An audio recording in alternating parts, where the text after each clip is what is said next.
ইখওয়াতুল কিরাম, আসসালামু আলাইকুম ওয়া বারাকাতুহু।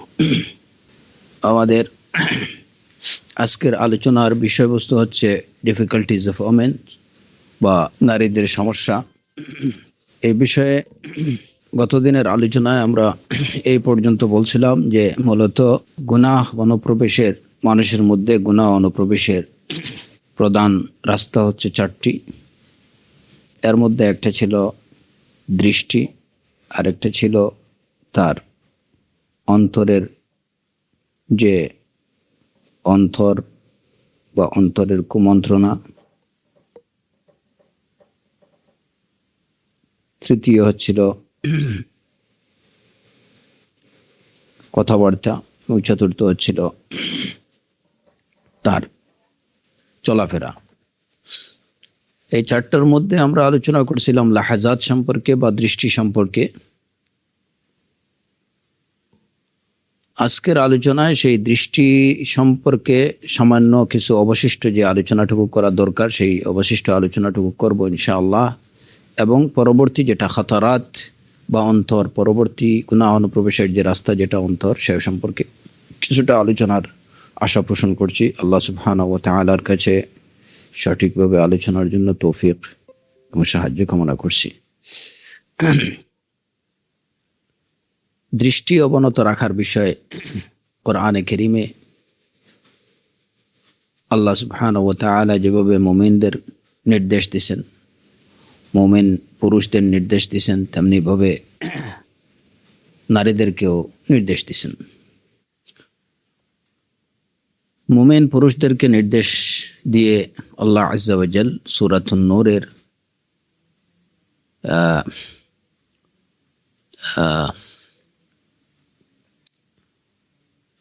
30 নম্বর আয়াতে ইরশাদ করেছেন, আউযু বিল্লাহি মিনাশ শাইতানির রাজীম, قل للمؤمنين يغضوا من أبصارهم ويحفظوا فروجهم ذلك أزكى لهم إن الله خبير بما يصنعون। নবী, আপনি মুমিনদেরকে বলুন তারা যেন তাদের দৃষ্টি সংযত রাখে বা নত রাখে এবং তাদের যৌনাঙ্গের হেফাজত করে, এতে তাদের মধ্যে তাদের জন্য পবিত্রতা রয়েছে। ইন্নাল্লাহা খাবীরুম বিমা ইয়াসনাউন, নিশ্চয় তারা যা করে আল্লাহ তা অবহিত আছেন। এখানে আয়াত সম্পর্কে মোটামুটি এই সম্পর্কে বেশিরভাগ আলোচনা আমাদের হয়ে গেছে। এখানে একটা বিষয় সম্পর্কে আমি আমাদের ইখওয়ানদের দৃষ্টি আকর্ষণ করছি যে দেখুন, এই আয়াতে যেখানে আয়াতের শুরুতে আল্লাহ আযজা ওয়া জাল মুমিনদেরকে তাদের দৃষ্টি নত রাখার এবং যৌনাঙ্গকে হেফাজত রাখার নির্দেশ দিয়েছেন, এবং আয়াতের শেষে কি বলছেন, ইন্নাল্লাহা খাবীরুম বিমা ইয়াসনাউন, ইন্নাল্লাহা খাবীরুম বিমা ইয়াসনাউন, যে নিশ্চয় আল্লাহ অবগত আছেন তোমরা যা করো সে সম্পর্কে। খাবীরুম বিমা ইয়াসনাউন, এই কথাটা হচ্ছে সবচেয়ে মানে আমাদের বিশেষভাবে এই বিষয়টা বোঝা দরকার। কেন আল্লাহ সুবহানাহু ওয়া তাআলা এই আয়াতের শেষে অন্য কিছু না বলে বলতে পারতেন ইন্নাল্লাহা আলিমুম বিজাতিস সুদূর, ইন্নাল্লাহা গফুরুর রহিম, অথবা অন্য কিছু, কিন্তু এখানে কি বলা হয়েছে, ইন্নাল্লাহা খাবীরুম বিমা ইয়াসনাউন, নিশ্চয় আল্লাহ তোমরা যা করো সে সম্পর্কে তিনি অবগত আছেন। খাবীর, খাবীরুম বিমা ইয়াসনাউন, তোমরা যা করো, সেটা তোমরা সাইবার ক্যাফেতে করো, সেটা তোমরা বদ্ধ ঘরে করো, সেটা তোমরা মানুষের দৃষ্টির আড়ালে করো, সেটা সমুদ্র সৈকতে করো, সেটা সিনেমা হলে করো, সেটা বাসে কিংবা ট্রেনে করো, কিংবা নিজের ঘরে বসে নিজের কম্পিউটারে করো বা ল্যাপটপে করো বা ডেস্কটপে বা ট্যাবলেটে, যেটাতে যাতেই করো, বা মোবাইলে। ইন্নাল্লাহা খাবীরুম বিমা ইয়াসনাউন, বিমা ইয়াসনাউন, তোমরা যা করো সে সম্পর্কে আল্লাহ সম্যক অবগত, পুরোপুরি অবগত আছেন। তো এই একটা মাত্র আয়াত বা আয়াতের এই শেষের অংশটুকুটা যদি প্রত্যেক মুমিনরা নিজের চোখের সামনে রাখে যে আমি যা করছি আল্লাহ সুবহানাহু ওয়া তাআলা সে সম্পর্কে অবগত রয়েছেন, তাহলে একজন মুমিনের দ্বারা কোনোভাবেই কোনো ধরনের অশ্লীল কাজ করা, কোনো ধরনের বেহায়াপনা করা, এটা তার পক্ষে কোনো ক্রমেই সম্ভব হবে না। কারণ ইন্নাল্লাহা খাবীরুম বিমা ইয়াসনাউন, সে এই আয়াতকে যখন বিশ্বাস করবে, এর অর্থটুকু যখন বুঝবে, এর মর্মকে যখন বুঝবে, ইন্নাল্লাহা খাবীরুম বিমা ইয়াসনাউন, যে আজকে দুনিয়ার সবার চোখকে আমি ফাঁকি দিতে পারি, কিন্তু আল্লাহ সুবহানাহু ওয়া তাআলার চোখকে ফাঁকি দেয়া আমার পক্ষে সম্ভব না। লা তুদরিকুহুল আবসার ওয়া হুয়া ইউদরিকুল আবসার, ইন্নাল্লাহা খাবীরুম বিমা ইয়াসনাউন। সুতরাং যেভাবেই হোক, যে প্রযুক্তিতেই হোক, যদি সে কাজটি হারাম হয়ে থাকে, শরীয়ত নিষিদ্ধ হয়ে থাকে, যদি সে কাজটি আল্লাহ সুবহানাহু ওয়া তাআলার নাফরমানিমূলক কাজ হয়ে থাকে, আল্লাহ নিষিদ্ধ কোনো কাজ হয়ে থাকে, তাহলে সেটা আপনি যে প্রযুক্তির মাধ্যমেই করুন না কেন, সেটা কি নিষিদ্ধ। ইন্নাল্লাহা খাবীরুম বিমা ইয়াসনাউন। আপনি প্রযুক্তির দ্বারা হয়তো মানুষের চোখকে কিংবা সরকারের চোখকে আপনি ফাঁকি দিতে পারেন, কিন্তু আল্লাহ সুবহানাহু ওয়া তাআলার চোখকে ফাঁকি দেওয়া তো কোনো ক্রমেই সম্ভব না।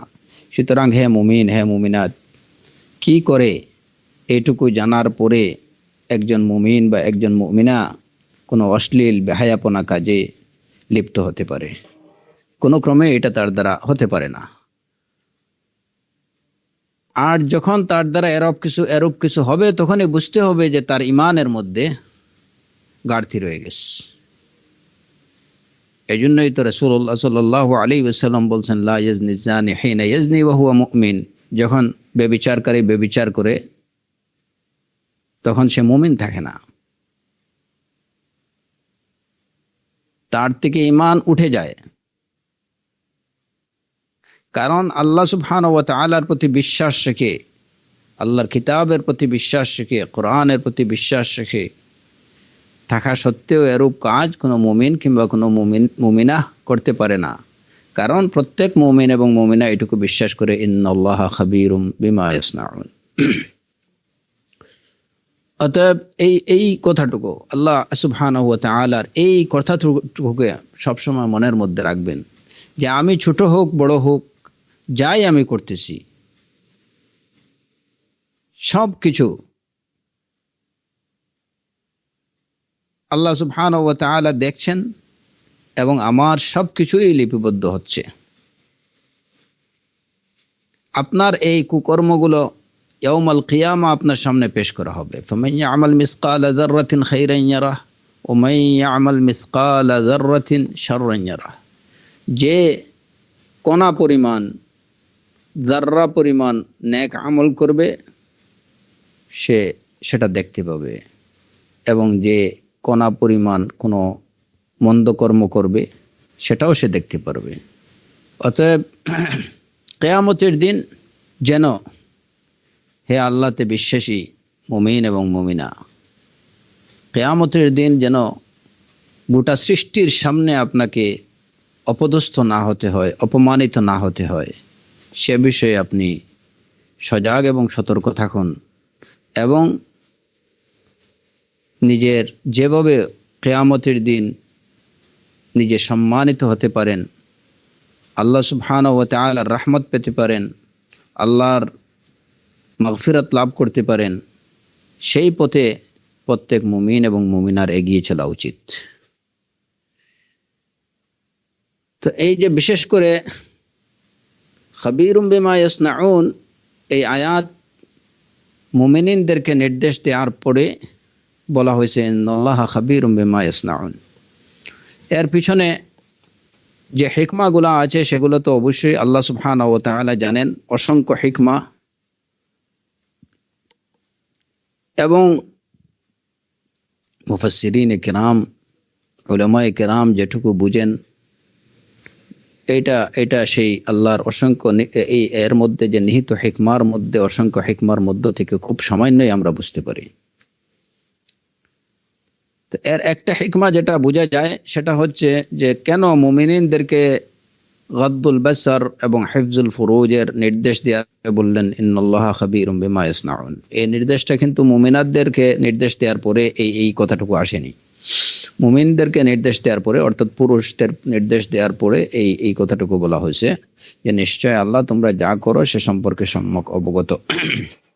এর কারণ যে আসলে এই যে কারসাজি বা যত ধরনের লুকোচুরি খেলা, এটা একজন পুরুষের পক্ষে বা একটা ছেলের পক্ষে যতটুকু সম্ভব হবে, একটা মেয়ের পক্ষে ততটুকু সম্ভব হবে না।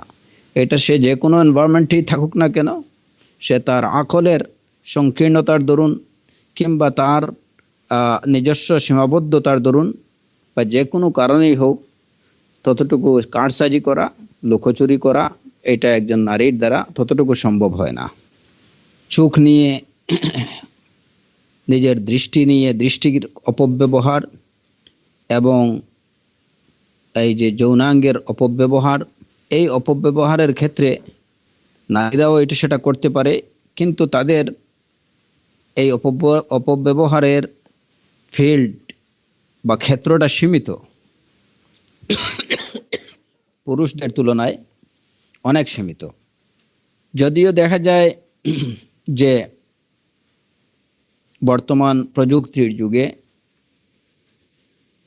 পুরুষরা নিজেদের দৃষ্টিকে যে সমস্ত কুকর্মে বা অশ্লীল এবং বেহায়াপনার কাজে ব্যয় করতেছে, এর অনেকগুলোতেই নারীরাও তাদের দৃষ্টির অপব্যবহার করতেছে।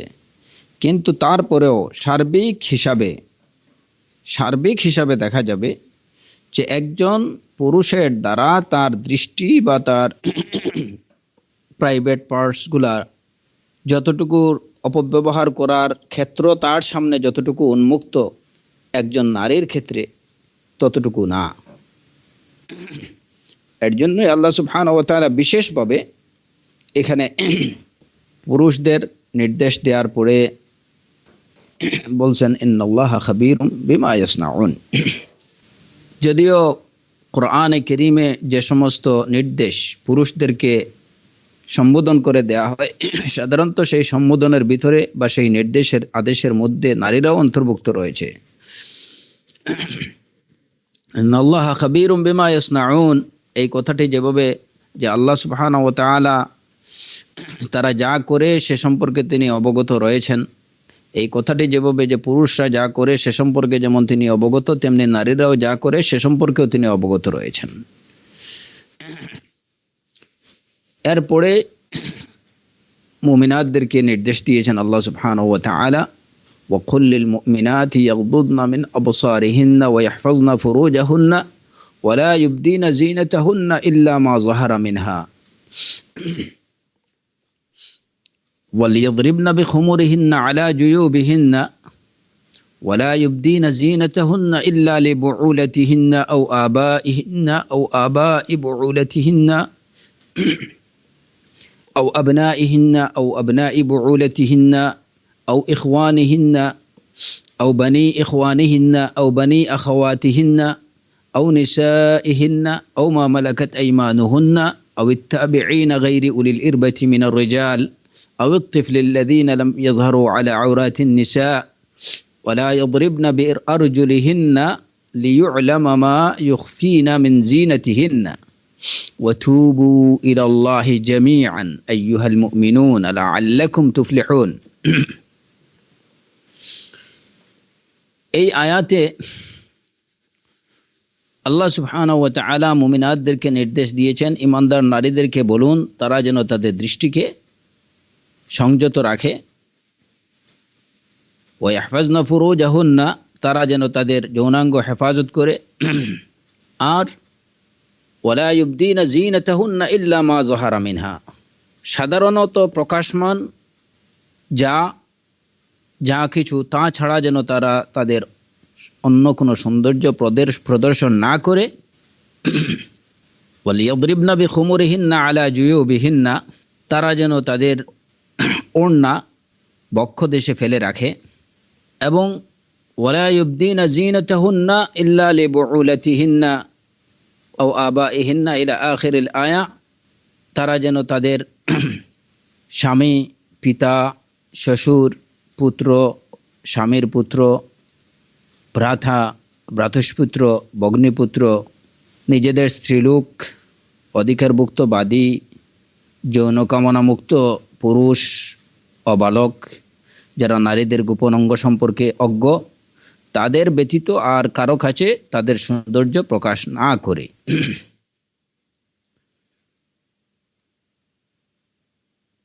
ওয়ালা ইউবদিনা ওয়ালা ইয়াদরিবনা বিআরজুলিহিন্না লিয়ু'লামা মা ইউখফিনা মিন জিনাতিহিন্না, তারা যেন তাদের গোপন সাজসজ্জা প্রকাশ করার জন্য জুরে পদচারণা না করে। ওয়াতুবু ইলাল্লাহি জামিআন আইয়ুহাল মুমিনুন লাআল্লাকুম তুফলিহুন, আর হে মুমিনগণ, তোমরা সবাই আল্লাহর সামনে তওবা, আল্লাহর নিকট তওবা করো যাতে তোমরা সফলকাম হও। ওয়াতুবু ইলাল্লাহি জামিআন আইয়ুহাল মুমিনুন লাআল্লাকুম তুফলিহুন। এই দেখেন, এই আয়াতের শেষে যে নির্দেশটা তুবু ইলাল্লাহি জামিআ, বাহ্যিকভাবে এখানে নির্দেশসূচক যে শব্দগুলো ব্যবহার করা হয়েছে সেখানেও এগুলো হচ্ছে পুরুষদের জন্য, পুরুষদেরকে সম্বোধন করে বলা হয়েছে। তুবু ইলাল্লাহি জামিআন আইয়ুহাল মুমিনুন, হে মুমিনগণ, পুরুষদেরকে। তুবু এই সিগা আমর, এটাও কিন্তু পুরুষদেরকে উদ্দেশ্য করে বলা হয়েছে যে তোমরা সবাই আল্লাহর কাছে তওবা করো। তো এখানে এই মুমিনদের মধ্যে মুমিনাতরাও অন্তর্ভুক্ত রয়েছেন।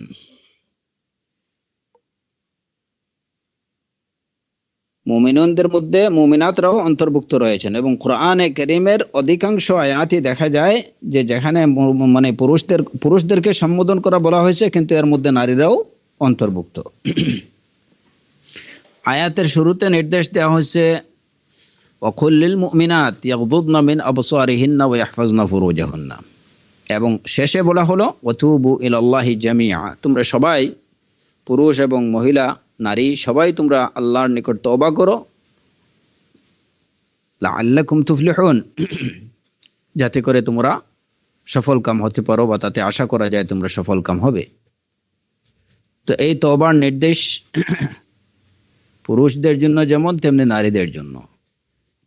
আয়াতের উল্লেখযোগ্য যে বিষয়গুলা, ইয়াগযুযনা মিন আবসারিহিন্না ওয়া ইয়াহফাজনা ফুরুজাহুন্না, এই বিষয়ে আমরা গত দিনে আলোচনা করেছি। আজকের আলোচ্য বিষয়টা হচ্ছে যে নারীরা বা পুরুষরা কাদের দিকে তাকাতে পারবেন এবং কাদের দিকে তাকাতে পারবেন না। এই আয়াতে তার একটা নির্দেশিকা দেয়া হয়েছে। এই আয়াতে নারীদেরকে বলা হয়েছে যে তারা যেন ওয়ালা ইউবদিনা জিনাতাহুন্না ইল্লা মা যাহারা মিনহা। যদিও এই আলোচনাগুলো এই যে মূলত হিজাবের বা পর্দার আলোচনার অন্তর্ভুক্ত হওয়ার কথা ছিল, তারপরেও কিছুটা আমরা বলে রাখি।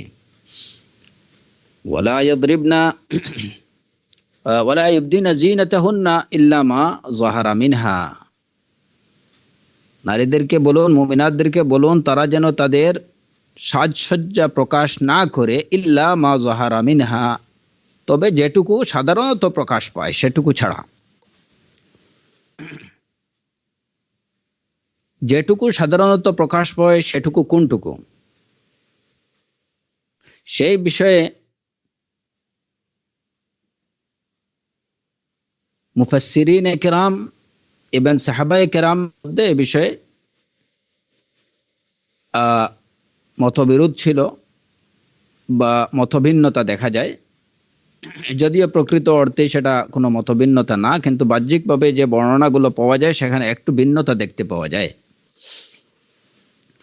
ওয়ালা ইয়াদরিবনা আয়াতে দুই জায়গাতে বলা হয়েছে ওয়ালা ইউবদিনা জিনাতাহুন্না, এই একই আয়াতে দুই জায়গাতে বলা হয়েছে ওয়ালা ইউবদিনা জিনাতাহুন্না, তারা যেন তাদের জিনা বা তাদের সাজসজ্জা তারা প্রকাশ না করে। প্রথমে বলা হলো ওয়ালা ইউবদিনা জিনাতাহুন্না ইল্লা মা যাহারা মিনহা, তবে যেটুকু সাধারণভাবে প্রকাশ পায় সেটুকু ছাড়া তারা যেন অন্য কোনো সাজসজ্জা প্রকাশ না করে। এবং এর একটু পরেই আবার বলা হলো ওয়ালা ইউবদিনা জিনাতাহুন্না ইল্লা লিবুউলাতিহিন্না, তারা যেন তাদের সাজসজ্জা প্রকাশ না করে তবে তাদের স্বামীদের জন্য, তাদের আও ইখওয়ানিহিন্না ও বানি এই যে ও আবাইহিন্না ও আবাই বুউলাতিহিন্না, এই যে 12 শ্রেণীর লোকের কথা বলা হয়েছে সেই 12 শ্রেণীর নিকট তারা তাদের জিনা বা সাজসজ্জা প্রকাশ করতে পারবে। তো প্রথমে বলা হলো যে কোনো সাজসজ্জা তারা যেন প্রকাশ না করে, তবে সাধারণত যেটুকু প্রকাশ পায়, সেই সাধারণত প্রকাশ পায় কোনটুকু, এইটুকুর বিষয়ে ইবনু মাসউদ রাদিয়াল্লাহু আনহু এবং ইবনু আব্বাস রাদিয়াল্লাহু আনহুর মতের মধ্যে একটু ভিন্নতা পাওয়া যায়।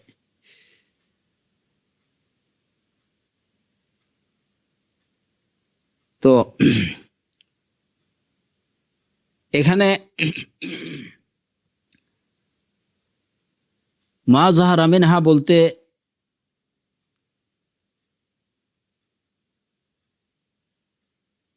ইবনে মাসউদ রাদিয়াল্লাহু আনহুর বক্তব্য হলো যে বুরকা কিংবা লম্বা চাদর ইত্যাদি যে যে মানে বাহ্যিক যে পরিধানটা থাকে, যে বস্ত্র থাকে, সেই বস্ত্রকে বোঝানো হয়েছে। কারণ এইটাকে মা যাহারা মিনহা, যেটা সাধারণত প্রকাশ থাকে, কারণ এইটাকে তো গোপন করা কোনোভাবেই সম্ভব না। একজন নারী যখন তার সাধারণ ড্রেসের উপরে সে যখন বোরকা, আবা, ইজার এগুলা ব্যবহার করবে, তখন এইটাকে তো কোনোভাবেই মানুষের চোখ থেকে লুকানো সম্ভব না। ইবনে মাসউদ রাদিয়াল্লাহু আনহুর কথা হলো যে ইল্লা মা যাহারা মিনহা, বুরকা, চাদর এইগুলা প্রকাশ পাওয়াতে কোনো অসুবিধা নেই। কারণ ভিতরে যে হয়তো সাজসজ্জার যে ড্রেস আছে বা মানে সজ্জিত যে অঙ্গগুলো আছে সেগুলোকে আবৃত করে রাখার জন্যই এগুলার প্রয়োজন হয়। আর এইগুলোকে কোনোভাবে গোপন করা এটা সম্ভবপর হয় না। তো এই ভিত্তিতে ইবনে মাসউদ রাদিয়াল্লাহু আনহুর অভিমত হলো যে কেবলমাত্র সাধারণ লোকের জন্য এখানে দুইটা বিষয়, তার সাজসজ্জা প্রকাশ করতে পারবে না ইল্লা মা যাহারা মিনহা। প্রথম অংশে এইটুকু বলা হলো, যেটুকু সাধারণভাবে প্রকাশ পায় এছাড়া কোনো সাজসজ্জা প্রকাশ করতে পারবে না। এটা কাদের জন্য? এটা সাধারণ মানুষের জন্য, গায়ের মাহরাম যারা তাদের জন্য। আর মাহরাম যারা তাদের জন্য পরবর্তী নির্দেশ দেওয়া হয়েছে ওয়ালা ইউবদিনা জিনাতাহুন্না ইল্লা লিবুউলাতিহিন্না আও আবাইহিন্না। এই যে এই 12 শ্রেণীর লোকের কথা বলা হয়েছে, এদের সামনে যে জিনাতটুকু প্রকাশ করা যাবে সেই জিনাতটুকু, সেই সাজসজ্জা কিন্তু এই যে মানে সাধারণ মানুষের সামনে সেটুকু প্রকাশ করা যাবে না। ইল্লা মা যাহারা মিনহা, যেটুকু সাধারণভাবে প্রকাশ পায়। যেমন ইবনে মাসউদ রাদিয়াল্লাহু আনহুর কথা অনুযায়ী, যেমন এই যে বোরকা বা আবা বা ইজার, চাদর, বড় চাদর যেটা পরেন, সেই চাদরের মধ্যে যে সাজসজ্জাগুলো থাকে, হ্যাঁ, সাধারণ যে সাজসজ্জা থাকে, এইটাকে কোনোভাবে গোপন করা যেহেতু সম্ভব না, ইল্লা মা যাহারা মিনহা এই আয়াত থেকে সাজসজ্জার এই অংশটুকু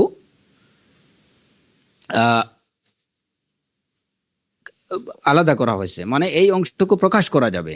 সুতরাং ইবনে মাসউদ রাদিয়াল্লাহু আনহুর ব্যাখ্যা অনুযায়ী বা তাফসীর অনুযায়ী একজন মহিলা যখন বের হবে তখন কেবল তার উপরের কাপড় যেটুকু থাকবে, শরীরের উপরের কাপড়, এই বোরকা, চাদর, এইগুলাই দেখা যেতে যাবে, অন্য কিছু দেখা যাবে না। অন্য কোনো কিছু প্রকাশ করা তার জন্য জায়েজ না। ইভেন হাতের তালু, মুখমণ্ডল, কোনো কিছুই না। এমনকি বোরকার নিচের যে ড্রেসটা সেটাও দেখা যাবে না, সেটাও নাজায়েজ।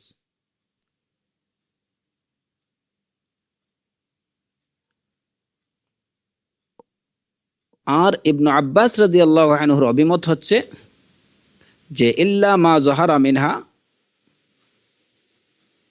সেটা হচ্ছে হাতের তালু এবং মুখমণ্ডল। কারণ ইবনু আব্বাস রাদিয়াল্লাহু আনহুর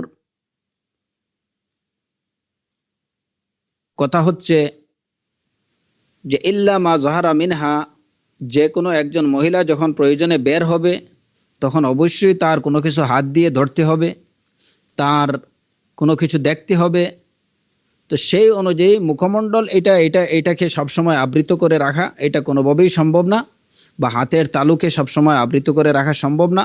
সুতরাং একান্ত প্রয়োজনবশত হাতের তালু এবং মুখমণ্ডল প্রকাশ করা ইল্লা মা যাহারা মিনহা এই আয়াতের অন্তর্ভুক্ত। মানে এইটুকু প্রকাশ করা যাবে, হাতের তালু এবং মুখমণ্ডল।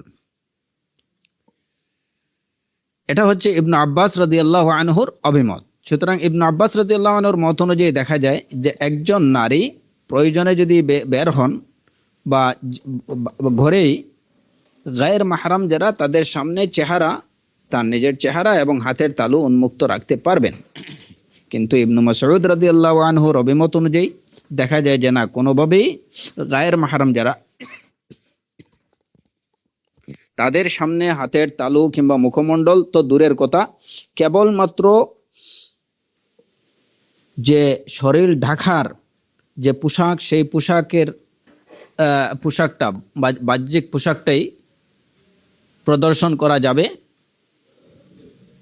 এর অতিরিক্ত কোনো কিছু প্রদর্শন করা জায়েজ না।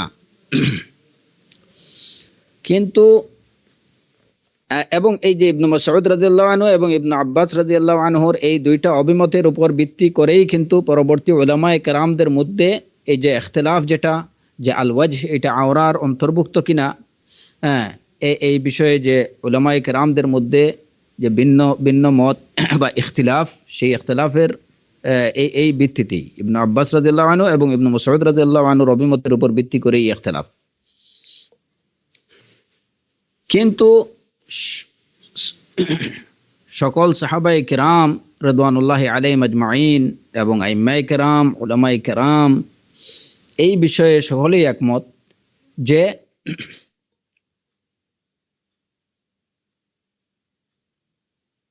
যদি হাতের তালু এবং মুখমণ্ডল এটা প্রকাশ রাখার কারণে, মানে এটাকে উন্মুক্ত রাখার কারণে যদি কোনো ধরনের ফাসাদ তৈরি হওয়ার আশঙ্কা থাকে বা কোনো রকম ফাসাদ দেখা দেওয়ার আশঙ্কা থাকে, তাহলে সেটা কি হবে না, জায়েজ হবে না।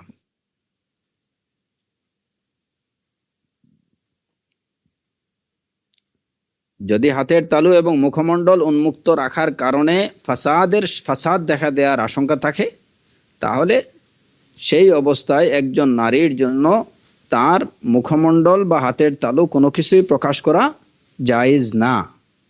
এই বিষয়ে উলামায়ে কেরামদের ঐক্যমত্য রয়েছে, কারো কোনো দ্বিমত নেই। যদি কোনো ফাসাদ বা বিশৃঙ্খলা সৃষ্টির আশঙ্কা না থাকে, তাহলে সেই অবস্থায় মুখমণ্ডল এবং হাতের তালু উন্মুক্ত রাখা জায়েজ কিনা না জায়েজ, সেই বিষয়ে খানিকটা ভিন্ন মত।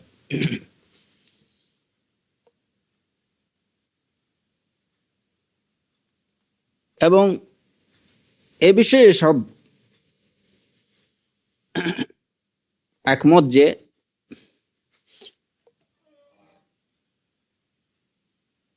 হাতের তালু এবং মুখমণ্ডল সব কিছু আবৃত করে রাখা এটা যে সবচেয়ে উত্তম কাজ, এর মধ্যেও কারো কোনো দ্বিমত নেই।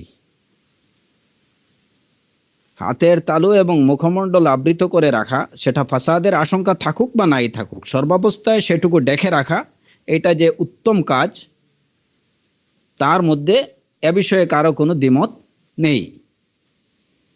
তাহলে দ্বিমতের বা ভিন্ন মতের যে পরিসর সেটা একদম ছোট্ট। ফাসাদের আশঙ্কা যদি থাকে না থাকে, ফাসাদের আশঙ্কা যদি না থাকে, তাহলে এই অবস্থায় প্রয়োজনে হাতের তালু এবং মুখমণ্ডল উন্মুক্ত রাখা যেতে পারে। সেটা হচ্ছে ইবনে আব্বাস রাদিয়াল্লাহু আনহুর অভিমত। এবং সেটা হাতের তালু এবং মুখমণ্ডল উন্মুক্ত রাখা জায়েজ না, সেটা হচ্ছে আব্দুল্লাহ ইবনে মাসউদ রাদিয়াল্লাহু আনহুর অভিমত।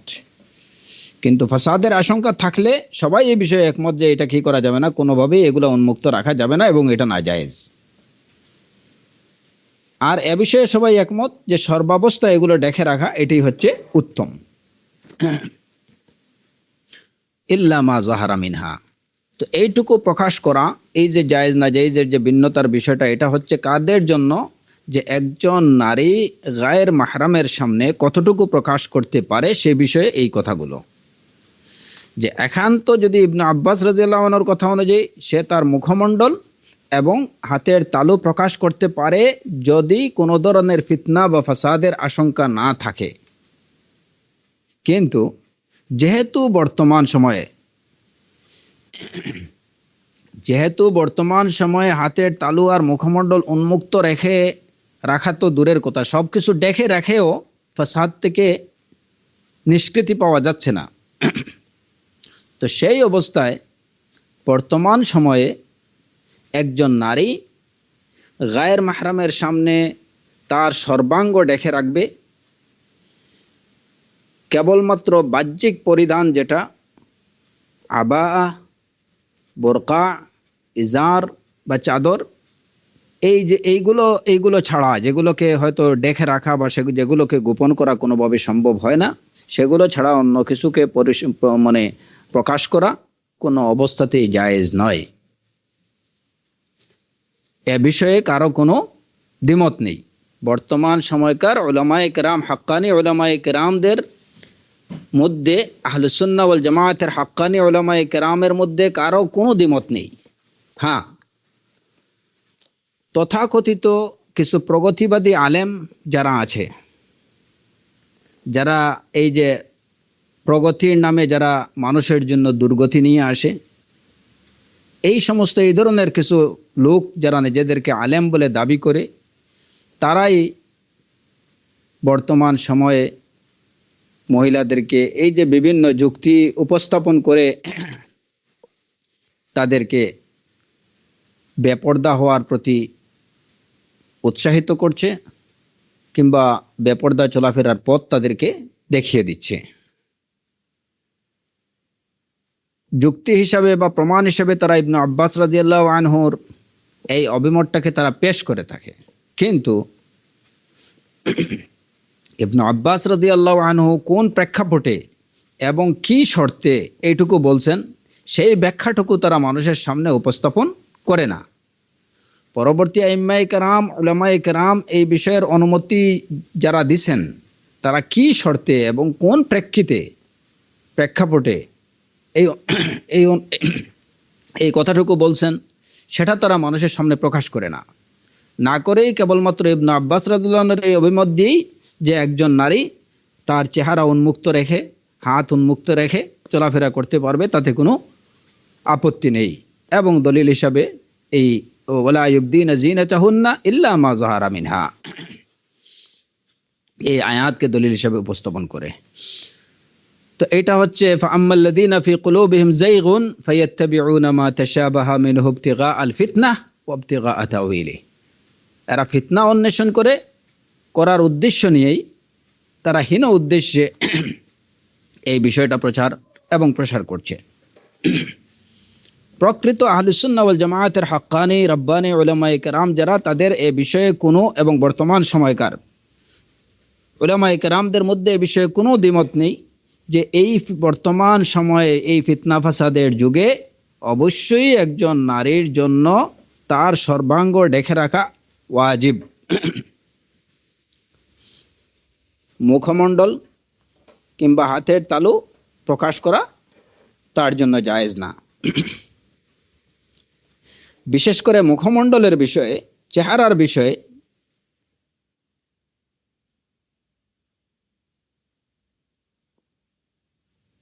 বর্তমান সময়ের উলামায়ে কেরামদের মধ্যে যে চেহারা এটা আওরা, এ বিষয়ে কারো কোনো দ্বিমত নেই।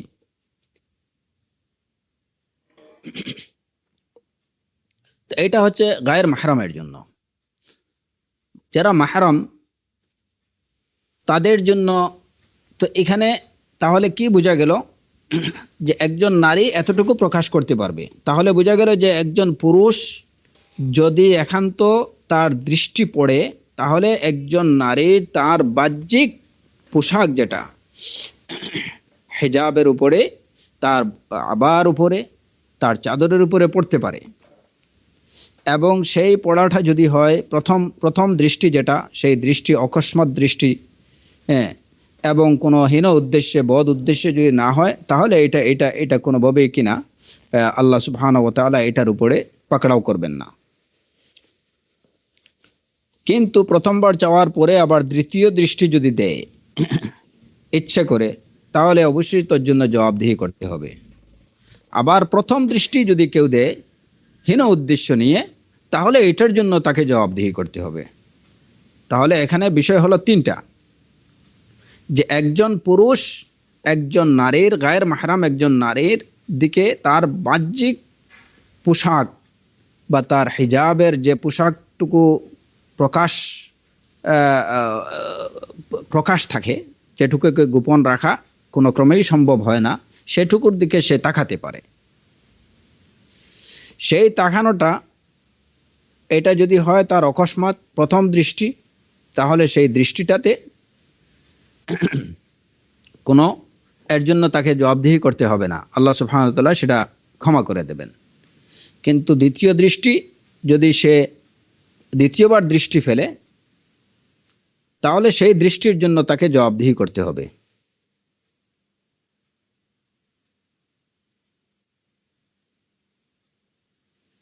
দ্বিতীয় দৃষ্টির জন্য তাকে জবাবদিহি করতে হবে।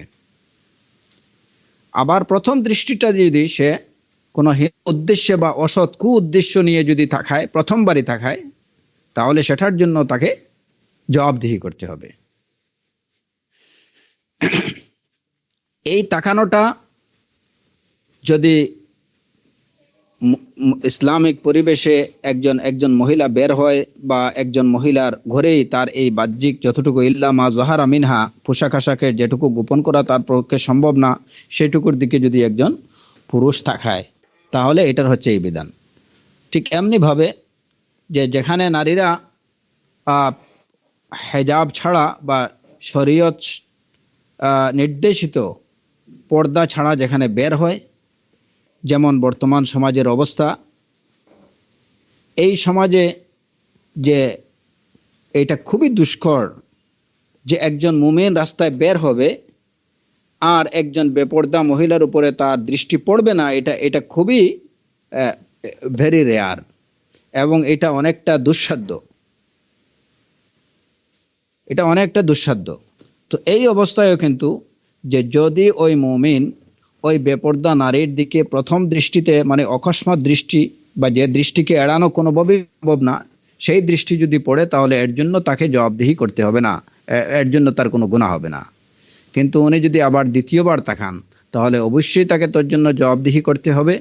এবং প্রথম দৃষ্টি যদি উনি কী করেন, কোনো হীন উদ্দেশ্যে বা কু উদ্দেশ্য নিয়ে উনি যদি দৃষ্টিতে তাকায়, তাহলে তার জন্য প্রথম দৃষ্টির জন্যই তাকে জবাবদিহি করতে হবে।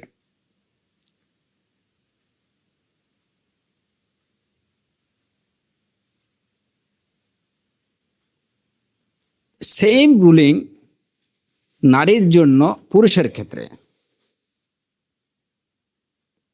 একজন নারীর জন্য সেম রুলিং হচ্ছে পুরুষের ক্ষেত্রে। একজন নারী যদি একজন পুরুষের প্রতি তার হঠাৎ দৃষ্টি পড়ে যায়, যে দৃষ্টি মানে যেটা অকস্মাৎ দৃষ্টি বা যে দৃষ্টি অ্যাভয়েড করা সম্ভব না, তো প্রথম দৃষ্টি যদি পড়ে এবং সেটা যদি কোনো কুমতলবে না হয়, তাহলে এর জন্য আল্লাহ সুবহানাহু ওয়া তাআলা তাকে পাকড়াও করবেন না। কিন্তু উনি যদি আবার দ্বিতীয়বার তাকান, তাহলে এর জন্য তাকে জবাবদিহি করতে হবে। কিংবা ওই নারী প্রথম দৃষ্টি যদি কোনো কুমতলব নিয়ে হীন উদ্দেশ্যে বা কুদৃষ্টিতে তাকায়, তাহলে এর জন্য তাকে আল্লাহ সুবহানাহু ওয়া তাআলার কাছে জবাবদিহি করতে হবে। তো এই নির্দেশগুলো কিন্তু কোরআনে কারীমের এই আয়াতের নির্দেশের অন্তর্ভুক্ত। কুল লিল মুমিনিনা ইয়াগুদ্দুনা মিন আবসারিহিম ওয়া ইয়াহফাযু ফুরুজাহুম, এবং পরবর্তী আয়াত কুল লিল মুমিনাতি ইয়াগুযুযনা মিন আবসারিহিন্না ওয়ালা ইউবদিনা যিনাতাহুন্না ইল্লা মা যাহারা মিনহা। তাহলে কতটুকুর দিকে তাকানো যাবে, এর একটা কি পেলাম আমরা, বর্ণনা পেলাম। ইল্লা মা যাহারা মিনহা, এটা হচ্ছে গায়ের মাহরামের প্রতি। একজন নারী গায়ের মাহরাম পুরুষের কতটুকুর দিকে তাকাতে পারবে, প্রথম দৃষ্টি। এখন যেহেতু পুরুষদের তো তাদের তো আর হিজাব থাকবে না, সুতরাং তার দৃষ্টি, প্রথম দৃষ্টি, একজন নারী হঠাৎ করে একজন পুরুষের উপরে তার দৃষ্টি পড়ে গেছে, এটা কি, এটার জন্য তাকে জবাবদিহি করতে হবে না। দ্বিতীয় দৃষ্টি, এটার জন্য জবাবদিহি করতে হবে, এবং যদি প্রথম দৃষ্টি হয় তার মতলব নিয়ে, তাহলে সেটার জন্য তাকে জবাবদিহি করতে হবে। আর একজন পুরুষ একজন নারীর মানে তার উপরে কতটুকু দৃষ্টিপাত করতে পারে, তারও একটা আমরা সীমা পেলাম। যে তার বাহ্যিক যে কাপড় চোপড় যেটা, এটার প্রতি যদি তার দৃষ্টি পড়ে যে এটাকে অ্যাভয়েড করা কোনো ক্রমেই সম্ভব না, তাহলে এটার জন্য মানে তাকে জবাবদিহি করতে হবে না। এবং যদি তার কোনো নারীর সেই শরীয়তসম্মত পর্দা ছাড়াই বের হয়, এবং তার দিকেও যদি, যে নারী পর্দা সহ নেই, এই ধরনের বেপর্দা নারীর প্রতি যদি প্রথম দৃষ্টি পড়ে, তাহলে এর জন্য জবাবদিহি করতে হবে না। কিন্তু দ্বিতীয় দৃষ্টি বা প্রথম দৃষ্টি যদি খুব মতলব হয়, তার জন্য জবাবদিহি করতে হবে। তারপরের এই আয়াতের পরের অংশটুকুতে বলা হয়েছে ওয়ালা ইউবদিনা যিনাতাহুন্না ইল্লা লিবুউলাতিহিন্না। এখানে লক্ষ্য করুন যে প্রথমে বলা হলো ওয়ালা ইউবদিনা যিনাতাহুন্না, এই যে জিনাত শব্দটা দুইবার ব্যবহার করা হয়েছে, যে তারা যেন তাদের সাজসজ্জা প্রদর্শন না করে ইল্লা মা যাহারা মিনহা, তবে যেটুকু সাধারণভাবে প্রকাশ পায়। আর এরপরে বলা হলো ওয়ালা ইউবদিনা যিনাতাহুন্না, তারা যেন তাদের সাজসজ্জা প্রকাশ না করে, তবে কাদের জন্য, ইল্লা লিবুউলাতিহিন্না, এই যে 12 প্রকার লোকের কথা বলা হয়েছে তাদের জন্য সেটা করতে পারে। তাহলে এই আয়াত থেকে স্পষ্ট এটুকু যে গায়ের মাহরামের সামনে যেটুকু প্রকাশ করা যাবে, সেটুকু তো অবশ্যই একজন মাহরামের সামনে প্রকাশ করা যাবে, এবং তার সাথে সাথে মাহরামের সামনে আরও কিছু অঙ্গ জিনা প্রকাশ করা যাবে। গায়ের মাহরামের সামনে যে অঙ্গটুকু প্রকাশ করার অনুমোদন রয়েছে, যেহেতু পরবর্তীতে আবার বলা হয়েছে ওয়ালা ইউবদিনা যিনাতাহুন্না ইল্লা লিবুউলাতিহিন্না, তাহলে বোঝা গেল যে ওই জিনাতটা বা ওই সাজসজ্জাটা, এটা হচ্ছে প্রথম সাজসজ্জার থেকে অতিরিক্ত কিছু।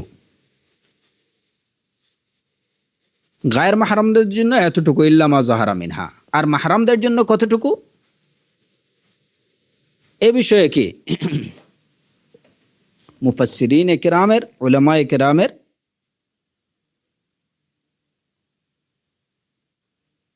অভিমত হলো যে অজুর অঙ্গ যতটুকু, ততটুকু প্রকাশ করা যাবে। এখানে মাহরাম যারা, সেই মাহরামের মধ্যে প্রথমে বলা হয়েছে যেমন ইল্লা লিবুউলাতিহিন্না, স্বামী, ওয়ালা ইউবদিনা যিনাতাহুন্না, সে যেন তার জিনাত প্রকাশ না করে, তার সাজসজ্জা প্রকাশ না করে, তবে তাদের স্বামীর জন্য। স্বামীর জন্য কতটুকু প্রকাশ করা, এইটার কোনো কি নেই, কোনো লিমিটেশন নেই। স্বামীর কাছে স্ত্রীর কতটুকু প্রকাশ করা যাবে, এর কোনো সীমাবদ্ধতা নেই, সর্বাঙ্গই প্রকাশ করতে পারে, ইয়াজুজ, এটা জায়েজ আছে। এবং এছাড়া বাকি যে প্রকারগুলো আবাইহিন্না আও আবাই বুউলাতিহিন্না আও আবনাইহিন্না আও আবনাই বুউলাতিহিন্না, এই বাকি যারা, তাদের সামনে কতটুকু প্রকাশ করা যাবে তার একটা লিমিটেশন আছে, এটা লিমিটেড।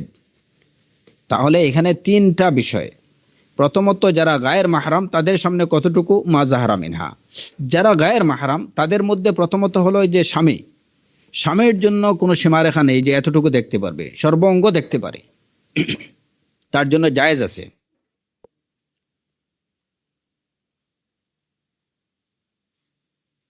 তবে জায়েজ আছে, তবে উত্তম হলো এবং হায়া হলো, আদব হলো যে বিনা প্রয়োজনে সর্বাঙ্গ দেখাটা এটা আদবের খেলাফ। এটা যে একজন মানুষের, একজন ইমানদারের তার যে চক্ষু লজ্জা যেটা, এইটা এইটা এইটা এইটার খেলাফ, এটার বিপরীত। প্রয়োজনে সে সর্বাঙ্গ দেখতে পারে, কিন্তু বিনা প্রয়োজনে দেখা যদিও তার জন্য জায়েজ আছে, কিন্তু তারপরেও এটা তার ইমানের চাহিদা বা আল্লাহর প্রতি তার যে লজ্জাশীলতা, তার বিপরীত কাজ হচ্ছে এটা। এই জন্যই আয়েশা রাদিয়াল্লাহু আনহা থেকে বর্ণিত হাদিসে আছে যে আমি এবং রাসূলুল্লাহ সাল্লাল্লাহু আলাইহি ওয়াসাল্লাম আমরা কখনো একে অপরের প্রাইভেট পার্ট দেখিনি, এইদিকে দৃষ্টিপাত করিনি।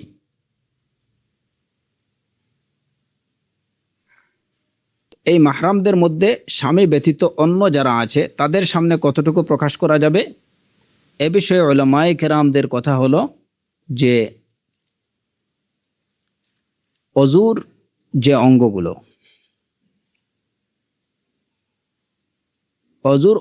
প্রকাশ করা জায়েজ আছে। অজুর অঙ্গগুলো বলতে আমরা কতটুকু বুঝি? হাত, মুখ, যতটুকু মানে অজুতে যে অঙ্গগুলো ধোয়া হয়, ধৌত করা হয়, সেই অঙ্গগুলো প্রকাশ করা জায়েজ আছে। এর বাইরে যেটুকু, সেইটুকু বিনা প্রয়োজনে প্রকাশ করা জায়েজ না। এর বাইরে যেটুকু সেটুকু বিনা প্রয়োজনে প্রকাশ করা জায়েজ না। কারণ যে অঙ্গটুকু পুরুষের জন্য, এক পুরুষের জন্য অন্য পুরুষের, তার একজন পুরুষের যে অঙ্গগুলো আরেকজন পুরুষের জন্য দেখা হারাম, ঠিক এমনিভাবে একজন নারীর জন্য আরেকজন নারীর ততটুকু অঙ্গের ততটুকু দেখা হারাম। এ বিষয়ে কারো কোনো দ্বিমত নেই। তবে এখান থেকে শুধুমাত্র স্বামীর কথা আলাদা।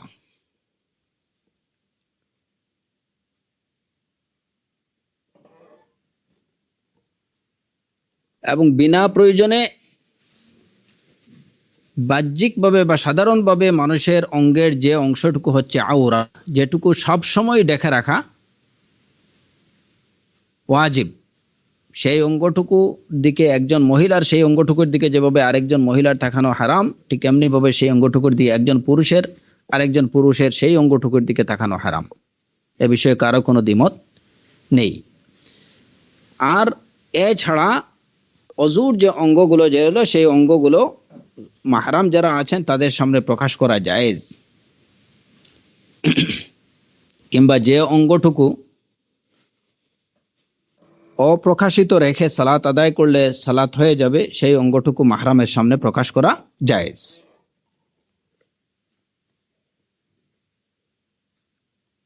ওয়ালা ইউবদিনা জিনাতাহুন্না ইল্লা লিবুলাতিহিন্না বলে সেই অঙ্গটুকুকে বোঝানো হয়েছে।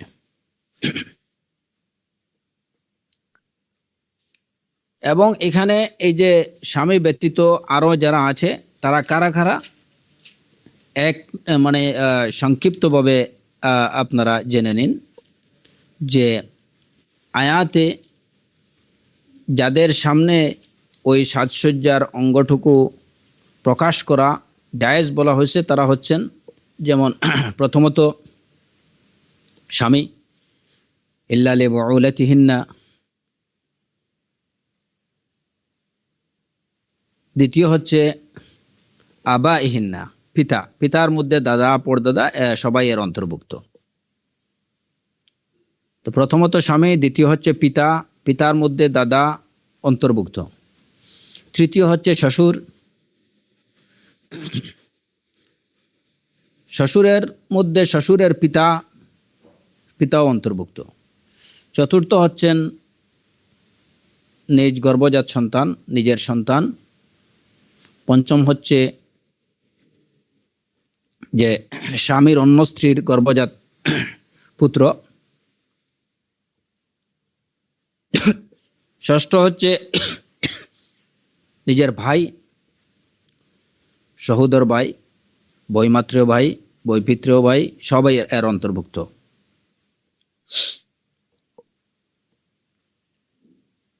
ভাইয়ের মধ্যে নিজের আপন ভাই, সহোদর ভাই, বৈমাত্রেয় ভাই, বৈপিত্রেয় ভাই এর অন্তর্ভুক্ত, কিন্তু সাবধান, এর মধ্যে কিন্তু মামাতো ভাই, খালাতো ভাই, ফুফাতো ভাই এরা কিন্তু কোনোভাবেই অন্তর্ভুক্ত না এবং এরা কোনোভাবেই মাহরাম না।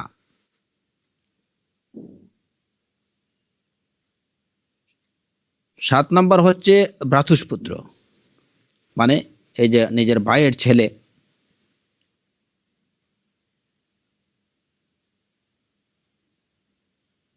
8 নম্বর হচ্ছে ভগ্নিপুত্র। নবম হচ্ছে আউ নিসা ইহিন্না অর্থাৎ নিজেদের স্ত্রীলোক, অর্থাৎ মুসলমান স্ত্রীলোক যারা, তাদের সামনে ওই অঙ্গটুকু প্রকাশ করা জায়েজ। নিজ পিতা পুত্রের সামনে যে অঙ্গটুকু খোলা রাখা জায়েজ, মুসলমান অন্য নারীর সামনেও সেই অঙ্গটুকু খোলা জায়েজ।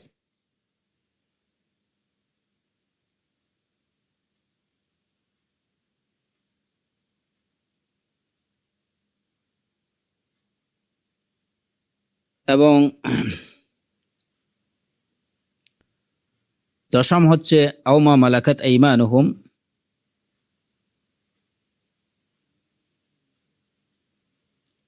এই যে নারীদের মালিকানাধীন যে সমস্ত দাসী, যখন দাসী প্রথা ছিল তখন সেই দাসীদের সামনে স্বাধীন নারীরা তাদের সেই অঙ্গটুকু প্রকাশ করতে পারতেন যেটুকু তাদের পিতা পুত্রের সামনে প্রকাশ করতে পারতেন। তো এই আও মা মালাকাত আইমানুহুম এখানের মধ্যে দাসী এবং দাস উভয়ই কিন্তু অন্তর্ভুক্ত। দাস এবং দাসীর সামনে ততটুকু প্রকাশ করা যায় যতটুকু পিতা পুত্রের সামনে প্রকাশ করা যায়।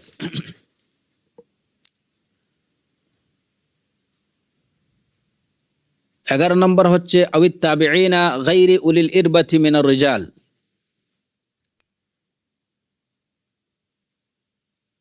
যে এমন যে নির্বোধ বা ইন্দ্রিয় বিকল লোক যারা, যাদের নারী জাতির প্রতি যাদের কোনো আগ্রহ নেই, এরকম লোক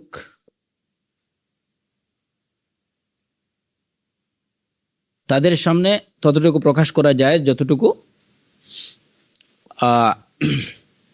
নিজের পিতা পুত্র ভাইয়ের সামনে প্রকাশ করা যায়। এবং 12 নম্বর হচ্ছে আওয়াত্তিফলিল্লাযীনা লাম ইয়াজহারু আলা আওরাতিন নিসা, যে সমস্ত বালক, অপ্রাপ্তবয়স্ক বালক যারা এখনো নারীদের সম্পর্কে বেখবর, তাদের সামনে ততটুকু প্রকাশ করা যায় যতটুকু নিজের পিতা পুত্রে এবং পিতা পুত্র ভাইয়ের সামনে প্রকাশ করা জায়েজ। এই 12 প্রকার লোকের সামনে একজন নারী ততটুকু অঙ্গ, নিজের অজুর অঙ্গগুলো প্রকাশ করতে পারে নির্দ্বিধায়। এবং এই মাহরামরা বাবা, পিতা, ভাই, তারাও কিন্তু তাদের বোন, মেয়ে, তারপরে মা, তাদের সেই অঙ্গগুলোর দিকে নির্দ্বিধায় দৃষ্টিপাত করতে পারে।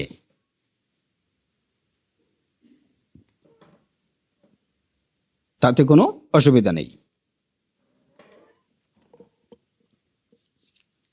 এরপরেও নির্দেশ আসছে ওয়াতুবু ইলাল্লাহি জামিআন আইয়ুহাল মুমিনুনা লাআল্লাকুম তুফলিহুন। তারপরেও ত্রুটি বিচ্যুতি যেটুকু হয়ে যায় এর জন্য হে মুমিনগণ আল্লাহ, এরপরেও যেহেতু নিজের দৃষ্টিকে পুরোপুরি সংযত রাখা কিংবা পুরোপুরি সব সময় হয়তো শরীয়ত নির্দেশিত পুরো হিজাব মেনটেন করার মধ্যে কিছুটা শর্টকামিং থেকে যেতে পারে, আল্লাহ সুবহানাহু ওয়া তাআলা এর জন্য নির্দেশ দিয়েছেন যে হে মুমিনরা তোমরা সবাই সকলেই আল্লাহর কাছে তওবা করো, আশা করা যায় তোমরা সফলকাম হবে। তো এই 12 প্রকার এরা হচ্ছেন, এদের সামনে আদায়ে ওযু যেগুলা সেগুলা প্রকাশ করা জায়েজ। ইয়াগুদ্দু মিন আবসারিহিম, এখানে আরেকটা বিষয় বলা দরকার যে এই যে দৃষ্টি নত রাখা, এই দৃষ্টি নত রাখার মধ্যে প্রথমত এই বিষয়টা জেনে রাখা দরকার যে একজন গায়ের মাহরাম নারীর প্রতি বদ নিয়তে কিংবা কুদৃষ্টিতে তাকানো এটা হচ্ছে হারাম, এটা হারাম। সেটা তার দিকে সরাসরি হোক, যেটা গত কিতে আমরা আলোচনা করছি,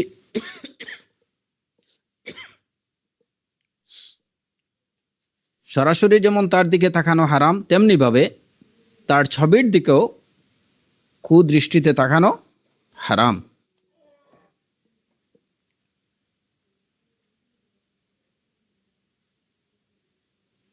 এবং কুদৃষ্টি ছাড়া বা বদ নিয়ত ছাড়া সাধারণভাবে তার দিকে তাকানো এটা কি, এটাও কিন্তু এটার জন্য জবাবদিহি করতে হবে। যদি সাধারণভাবেও বিনা প্রয়োজনে প্রথম দৃষ্টি ব্যতীত দ্বিতীয় দৃষ্টি যদি ফেলা হয়, কিন্তু উদ্দেশ্য এখানে কোনো বদ উদ্দেশ্য নেই, তারপরেও এর জন্য আল্লাহ সুবহানাহু ওয়া তাআলার কাছে জবাবদিহি করতে হবে। সেটা একজন নারীর প্রতি সরাসরি হোক কিংবা তার ছবির প্রতি হোক, সেটা প্রত্যক্ষভাবে হোক কিংবা পরোক্ষভাবে হোক, সর্বাবস্থায় কিন্তু একই বিধান, এটা হারাম।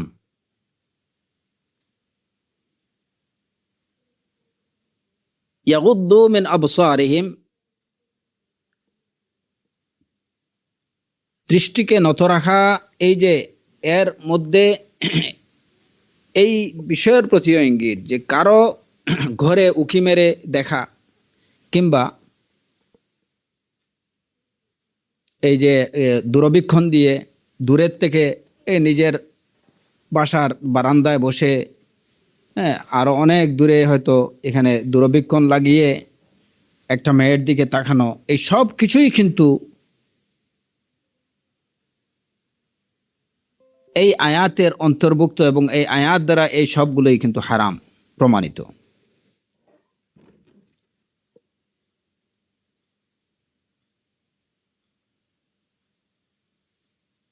কোনো গোপন তথ্য জানার জন্য কারো মানে ঘরে উকি দেয়া কিংবা দূর থেকে দেখা, এটাও হারাম।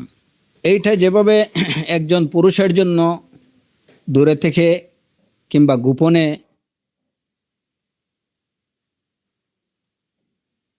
একজন নারীকে দেখা হারাম, ঠিক তেমনিভাবে একজন নারীর জন্য গোপনে কিংবা দূরে থেকে সরাসরি কিংবা ছবি, একজন পুরুষকে সরাসরি দেখা কিংবা তার ছবি দেখা কিংবা দূরে থেকে দূরবীক্ষণের মাধ্যমে তাকে দেখা ফলো করা, এ সব কিছু একজন নারীর জন্য হারাম। ইন্নাল্লাহা খাবীরুম বিমা ইয়াসনাউন, এই কথাটিকে মনে রাখতে হবে যে আমরা যা করি আল্লাহ সুবহানাহু ওয়া তাআলা সব কিছু সম্পর্কে অবগত। সুতরাং সবার চোখ ফাঁকি দেয়া গেলেও আল্লাহ সুবহানাহু ওয়া তাআলাকে ফাঁকি দেয়া কোনোভাবেই সম্ভব হবে না। এখানে প্রয়োজন হয় তাকওয়ার।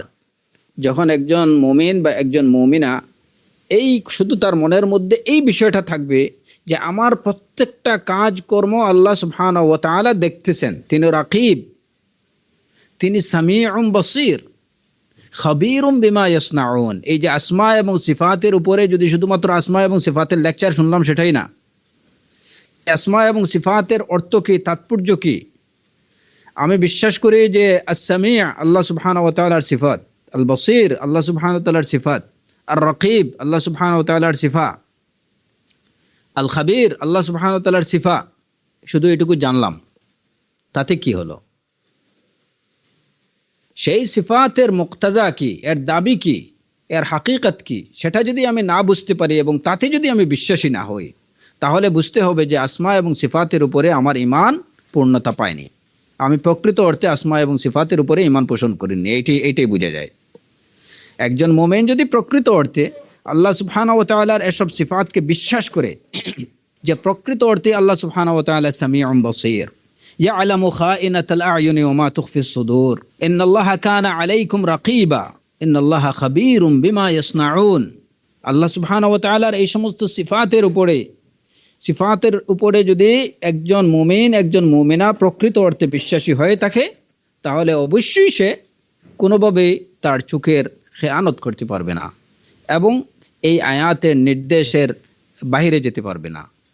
ইয়াগুদ্দু মিন আবসারিহিম ওয়া ইয়াহফাজু ফুরুজাহুম, ইয়াগুযুদনা মিন আবসারিহিন্না ওয়া ইয়াহফাজনা ফুরুজাহুন্না। অতএব আসমা এবং সিফাতের উপরে ঈমান সুদৃঢ় করা কেন প্রয়োজন? এই কারণেই প্রয়োজন।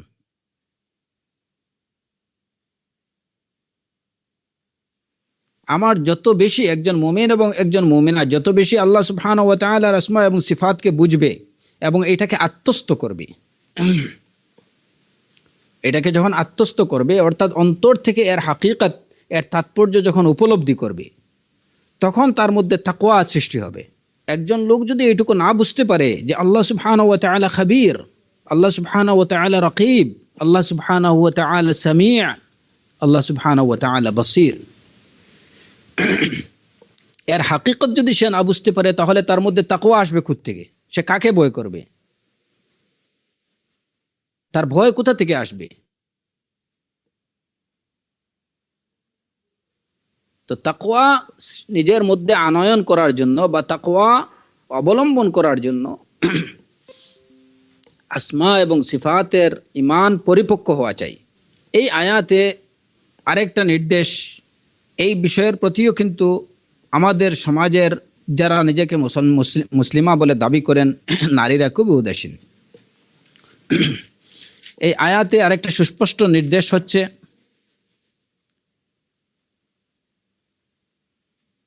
ওয়ালিয়াদরিবনা বিখুমুরিহিন্না আলা জুয়ুবিহিন্না,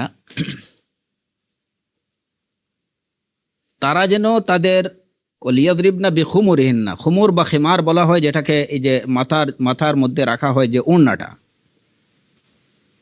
আলা জুয়ুবিহিন্না, ওয়ালিয়াদরিবনা বিখুমুরিহিন্না আলা জুয়ুবিহিন্না, তারা যেন তাদের মাথার ওড়নাকে তাদের বক্ষ দেশে ফেলে রাখে, বুকের উপরে ফেলে রাখে। বর্তমান জমানার হালচিত্র দেখা যায় যে এর সম্পূর্ণ বিপরীত। ওড়নাকে গলা পেঁচানোর একটা হাতিয়ার হিসেবে রাখা হয়। আল্লাহ সুবহানাহু ওয়া তাআলা নির্দেশ দিলেন যে এটাকে ফেলে রাখো নিজের বুকের উপরে, ওয়ালিয়াদরিবনা বিখুমুরিহিন্না আলা জুয়ুবিহিন্না। কিন্তু নিজেকে মুসলিমা বলে দাবিদার নারীরা করছে এর সম্পূর্ণ ব্যতিক্রম। তারা এর দ্বারা গলা পেঁচানোর কাজটুকু সারেন। সাবধান, এইটা কোনোভাবেই ওড়নার যে প্রকৃত কাজ বা যে কারণে, যে উদ্দেশ্যে ওড়নার নির্দেশ দেওয়া হয়েছে, সেই উদ্দেশ্য বাস্তবায়িত করেনি। এভাবে যদি কেউ ওড়না পরিধান করে যে ওড়নাটা তার গলার মধ্যে পেঁচিয়ে রাখলো অথবা ওড়নাটা পিছন দিকে ফেলে রাখলো,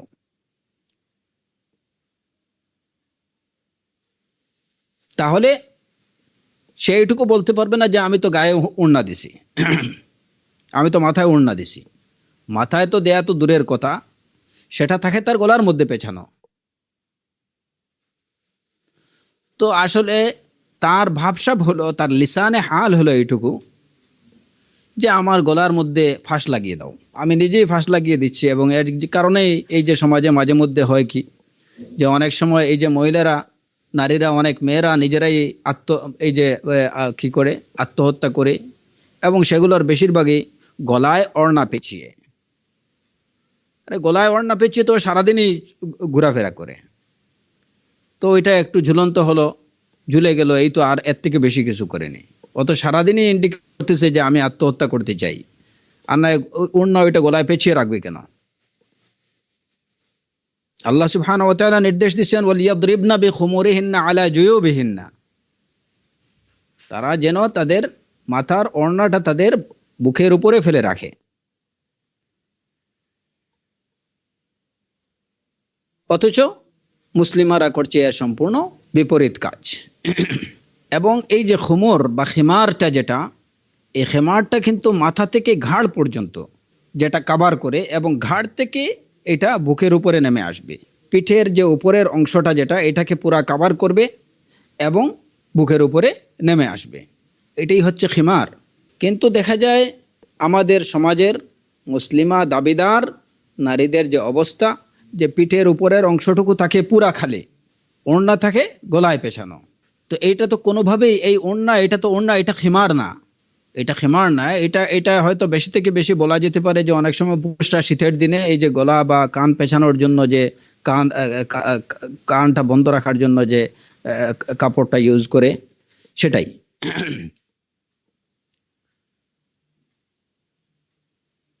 তো এই নির্দেশ লঙ্ঘনের কারণে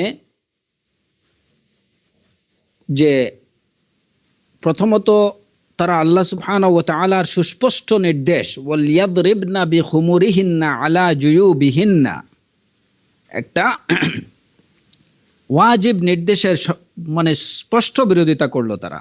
আল্লাহ বললেন যে ওইটাকে তুমি বুকের উপরে ফেলে রাখলো, তারা বললো এটা পিঠের উপরে অথবা গলার মধ্যে আমি রাখবো। আবার এই খিমার যেটা, সেটা ঘাড় পর্যন্ত, এই যে পিঠের উপরের অংশটা বন্ধ থাকবে, ঢেকে রাখবে। এটা হয় সম্পূর্ণ বিপরীত, যে এমনকি তারা যে সমস্ত পোশাকগুলো বানায়, কিংবা ওড়না দিয়ে ঢেকে রাখা তো দূরের কথা, যে পোশাকগুলো বানানো হয় সেই পোশাকগুলোই পিঠের অর্ধেক বা তার চেয়েও বেশি অংশটুকু খালি রেখে দেয়।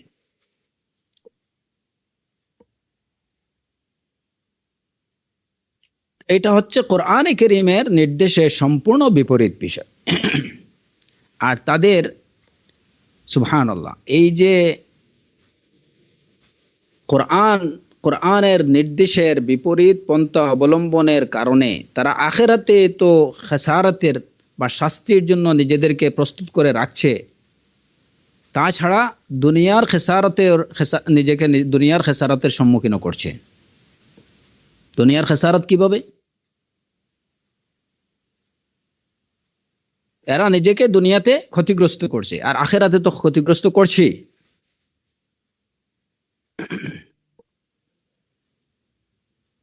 দুনিয়াতে ক্ষতিগ্রস্ত হচ্ছে যে এইভাবে কোরআনে কারীম নির্দেশিত, ইসলাম নির্দেশিত পর্দা প্রথাটাকে অবজ্ঞা করার কারণে, কিংবা এটাকে সঠিকভাবে পালন না করার কারণে।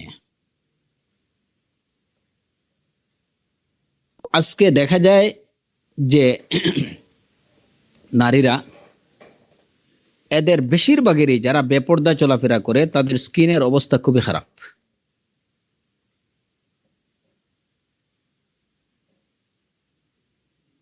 অতিরিক্ত সূর্যরশ্মি, এটা অনেক ক্ষেত্রেই দেখা যায় যে তাদের শরীরে নানা ধরনের চর্মরোগের সৃষ্টি করতেছে। শরীরের একটা অংশ আরেকটা অংশ থেকে সম্পূর্ণ ডিফারেন্ট, যে কারণে সবচেয়ে বেশি নানাবিধ প্রসাধনীর আশ্রয় নিতে হচ্ছে তাদের। আর এই প্রসাধনীগুলো আবার তাদের জন্য আরেকটা খেসারত ডেকে আনছে। এটা হচ্ছে খাসারা আলা খাসারা, খাসারা আলা খাসারা। যে প্রসাধনীগুলো, যে কেমিক্যালগুলো তারা ইউজ করতেছে, এর দ্বারা পরবর্তীতে স্কিন ক্যান্সার সহ আরো বিভিন্ন ধরনের রোগ দেখা দিচ্ছে। শরীরের যে অংশটুকু সারাদিন রুদ্র খেলো, ওইটা তো পরিষ্কার থাকার কথা না, কিছুদিন পরে দেখা গেল যে অংশটুকু কালো হয়ে যাচ্ছে। এরপরে হলো যে অর্থের খেসারত, যে এখন এইটাকে রাখার জন্য কিভাবে এই কালো দূর করা যায়। তখন এই যে স্পট কিউর ক্রিম কিংবা আরো নানা ধরনের প্রসাধনের পিছনে হাজার হাজার টাকা ব্যয় করা। চেহারার অবস্থা যেমন যখন একদম খারাপ হয়ে গেল, তখন বিউটি পার্লারের আশ্রয় নিয়ে বাবার কিংবা স্বামীর টাকার শ্রাদ্ধ করা। অথচ শুধুমাত্র একজন মহিলা যদি কোরআনে কারীমের এই নির্দেশকে যদি সঠিকভাবে মেনে চলতো, তাহলে সে নিজের এই সমস্ত খেসারত থেকে, দুনিয়াবি আখেরাতের খেসারত থেকে তো অবশ্যই সে নাজাত পেত, দুনিয়ার খেসারত থেকেও মুক্তি পেত। তার এত টাকা পয়সা খরচ করতে হতো না, কিংবা পরবর্তীতে দেখা যায় যে এর থেকে আরও অনেক বড় খেসারত যেটা, যে এখন তার স্কিনের এমন সমস্যা হয়েছে যে কেউ হয়তো পছন্দ করছে না।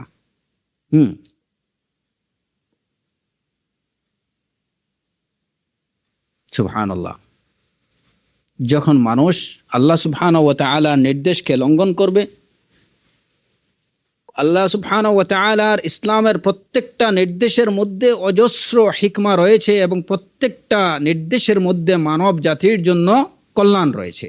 আর সেই নির্দেশগুলোকে অবজ্ঞা বা উপেক্ষা করা কিংবা সেই নির্দেশগুলোকে যথাযথভাবে না মেনে চলার মধ্যে মানুষের জন্য অজস্র অকল্যাণ এবং অজস্র অনিষ্ট রয়েছে, যার খুব সামান্যই আমরা হয়তো বুঝতে পারি। ওয়ালিয়াদরিবনা বিখুমুরিহিন্না আলা জুয়ুবিহিন্না, শুধুমাত্র এই নির্দেশকে পালন করে তারা দেখুক যে আখেরাতের ফালাহ, আখেরাতের পরকালের কামিয়াবি তো আছেই, দুনিয়াতে কতটুকু সফলতা তারা লাভ করতে পারে।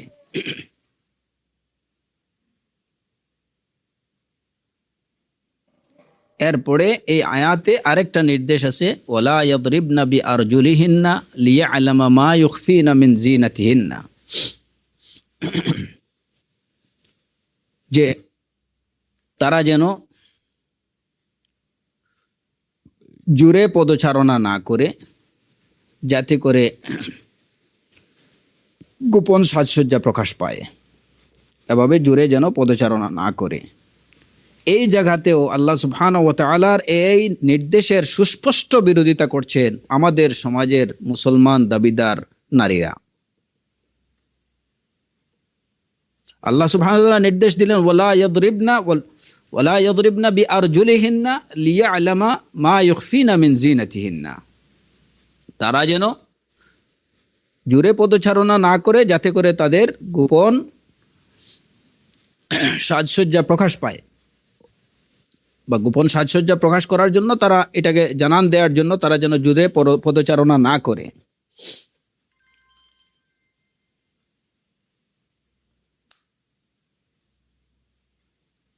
মুসলিমারা করছে, বেশিরভাগ মুসলিমারা করছে এর বিপরীত কাজ।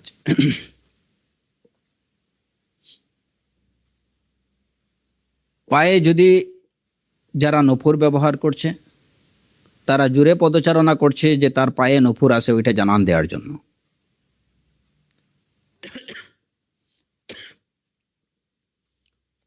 পেন্সিল শু ব্যবহার করছে যাতে তার মানুষের দৃষ্টি আকর্ষণ করার জন্য। এবং একটু হিল বলতে মোটামুটি বেশ হিল স্যান্ডেল ব্যবহার করছে এবং ঠাস ঠাস শব্দ করে চলছে।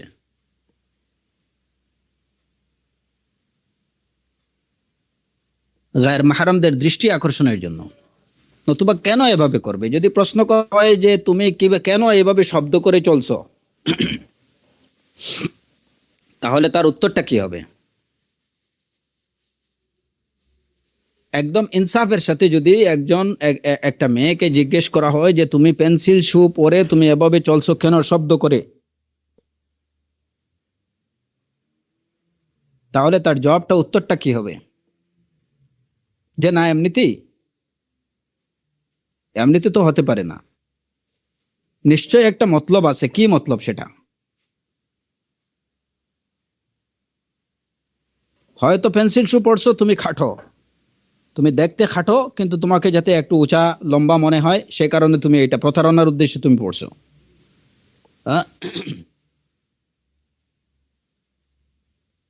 আবার এই ক্ষেত্রেও আরেকটা প্রতারণার আশ্রয় তারা নেয়, যেটা আমি খবর পেয়েছি, যে পায়জামার বা সালোয়ারের পিছনের অংশ দিয়ে স্যান্ডেলের যে হিল, যেটা সেই হিলটাকে ঢেকে রাখে, আবার পায়ের সামনের অংশ কিন্তু খোলা থাকে।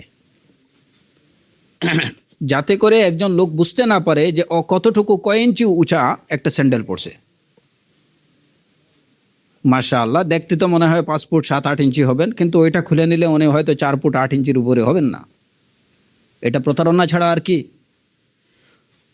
তাহলে ওয়ালা ওয়ালা ওয়ালা ইয়াদরিবনা বিআরজুলিহিন্না লিয়া'লামা মা ইউখফিনা মিন জিনাতিহিন্না, এই যে কোরআনে কারীমে আল্লাহ সুবহানাহু ওয়া তাআলা এই নির্দেশ দিলেন যে তুমি জোরে পদচারণা করো না, যাতে করে তোমার গোপন সাজসজ্জাগুলো প্রকাশ হয়, বা গোপন সাজসজ্জাগুলো প্রকাশ করার জন্য তুমি জোরে পদচারণা করো না। তাহলে ওই সাজসজ্জাটা বা নিজে নিজে যে নিজে একটু উঁচা লম্বা এটা বোঝানোর জন্যই তুমি এইটুকু করলে, আর নতুবা কি।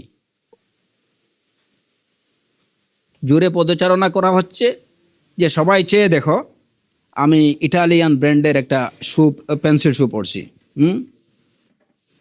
কিংবা কত দামি একটা স্যান্ডেল পরছি, অ্যাটলিস্ট এতটুকু। আর নতুবা তো তার এই এই এই এই যে এই জোরে পদচারণা, এটা হচ্ছে ইনডিরেক্ট বা পরোক্ষভাবে গায়ের মাহরামদেরকে নিজের প্রতি আকৃষ্ট করার একটা উপায়, যে সবাই আমার দিকে চেয়ে দেখো।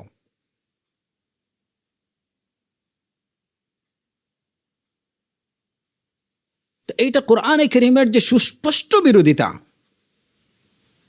আল্লাহ সুবহানাহু ওয়া তাআলা বললেন যে তুমি এইভাবে জোরে পদচারণা করো না। তারা আঘাত করতে তারা পদচারণা করতেছে জোরে জোরে। এই পেন্সিল শুগুলোর শব্দ যদি আপনি শুনেন, তাহলে এইগুলা এই যেমন মগজে কি করতেছে আঘাত করে এরকম মনে হয়। এবং বিশেষ করে যখন কেউ পেন্সিল শু নিয়ে কোনো টাইলসের উপরে যদি চলাফেরা করে, কিংবা পাখা ফ্লোরের উপরে চলাফেরা করে, এটার শব্দ যে কীরকম, যারা হয়তো একটু খেয়াল করে তারা হয়তো বুঝতে পারে।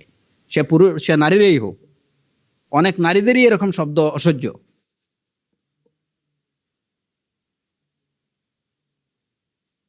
আর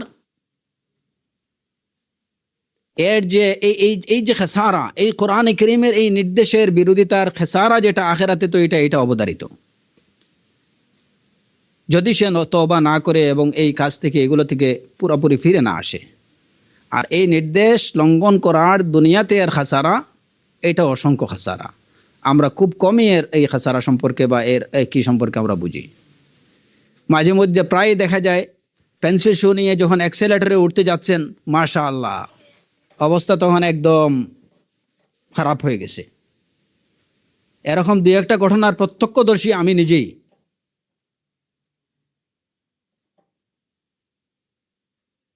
খুব পাইস করে যখন উঠতে গেছেন, তখনই পা স্লিপ করছে, এবং তখন যে অ্যাক্সেলেটরের অবস্থা কি হতে পারে সেটা তো বুঝেন।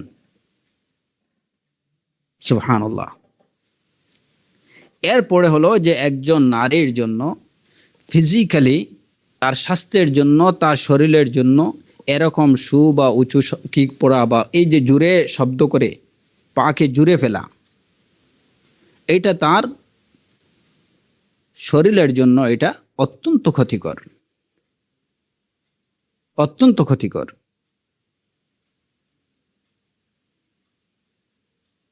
একজন নারীর জন্য নম্রভাবে আস্তে ধীরে নিঃশব্দে চলার মধ্যে তার শরীরের জন্য এটা মানে যে কি পরিমাণ উপকারী, এটা ডাক্তাররা যারা আছেন তারা এটা খুব ভালো বলতে পারেন। আর তার জন্য এই যে জুড়ে পা ফেলা, শব্দ করে চলা, এগুলো তার শরীর এবং স্বাস্থ্যের জন্য মারাত্মক। এই জন্য দেখা যায় যে ডাক্তাররা বাধ্য হয়ে একটা সময়, নারীদের একটা সময় ডাক্তাররাই প্রেসক্রাইব করেন যে আপনি উপরে চড়বেন না, আপনি হিল স্যান্ডেল পরবেন না, আপনি একদম ফ্ল্যাট কিছু পরবেন, খুব আস্তে ধীরে চলাফেরা করবেন, উপর থেকে নিচে খুব সাবধানে, নিচে থেকে উপরে খুব সাবধানে। মাশাআল্লাহ, তখন দেখা যায় যে ডাক্তার সাহেবদের অ্যাডভাইসগুলো অক্ষরে অক্ষরে পালন করতেছেন, দুনিয়ার লাভের জন্য, সাময়িক লাভের জন্য, নিজেকে সাময়িক খেসারাত থেকে রক্ষা করার জন্য ওই অ্যাডভাইসগুলো খুব পালন করেন। মাশাআল্লাহ, তখন দেখা যাবে যে একজন খাটের উপর থেকে নামতে পারতেছেন না, আরও দুইজন হয়তো ওনাকে ধরে নামাইতে হইতেছে। কিন্তু কয়েকদিন পরেই মাশাআল্লাহ ওনার এই পদচারণায় সব মুখরিত হয়ে যাচ্ছে যে আপনি আশেপাশে আর থাকতে পারবেন না। সুবহানাল্লাহ। আল্লাহ সুবহানাহু ওয়া তাআলা এই সমস্ত মুসলিমাদেরকে তাদের শুভবুদ্ধির তাদের সঠিক পথ, হিদায়েতের পথ অনুসরণ করার তৌফিক দিন। আল্লাহ সুবহানাহু ওয়া তাআলা তাদেরকে ইসলামের প্রত্যেকটা নির্দেশ, প্রত্যেক মুসলিমা এবং মুসলিমদের, মুমিন এবং মুমিনাতদেরকে ইসলামের প্রত্যেকটা নির্দেশ যথাযথভাবে মেনে চলার তৌফিক দিন।